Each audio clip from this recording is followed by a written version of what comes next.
tylko gra. Chopin.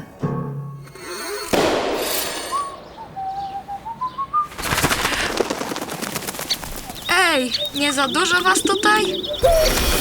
O, Zobacz, każdy ptak ma swój własny głos, kolory, budowę, ulubione jedzenie. Piękno tkwi w różnicach. Za czasów Chopina tak myślano o muzyce. Ruszajmy. Każdy naród ma swoje tradycje i stroje. W czasach Chopina podkreślanie tego stało się bardzo ważne. Chopin lubił muzykę ludową. Poznawał ją od dzieciństwa podczas wakacji spędzanych na wsi.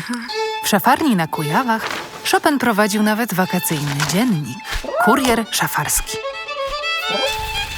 Opisywał tam, jak grał na wiejskich zabawach, jak słuchał wiejskich muzykantów, przyśpiewek i ptaków.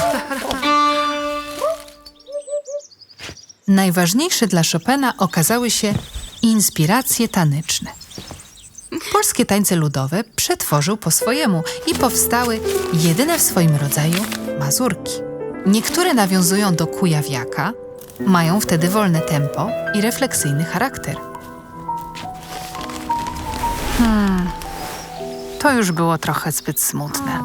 Więc teraz może posłuchajmy słynnego ronda a la krakowiak. To też taniec, którym inspirował się Chopin.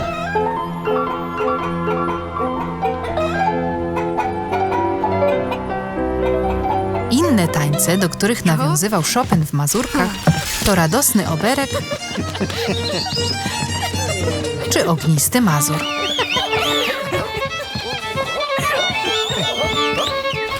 Wbrew nazwie, nie pochodzi on z Mazur, a skąd? z Mazowsza. No i oczywiście najbardziej polski z polskich tańców, czyli? Polka? Nie, polka jest czeska. Polones, czyli inaczej chodzony. Taniec znany na wszystkich europejskich dworach.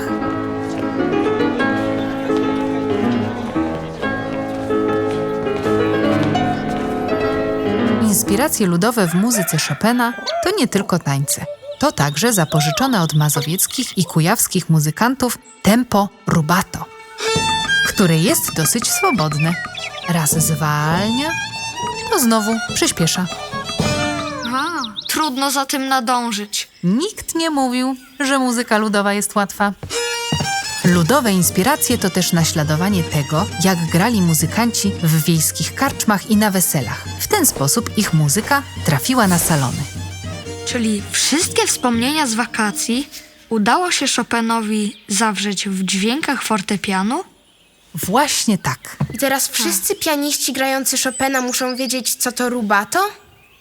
Na to wychodzi.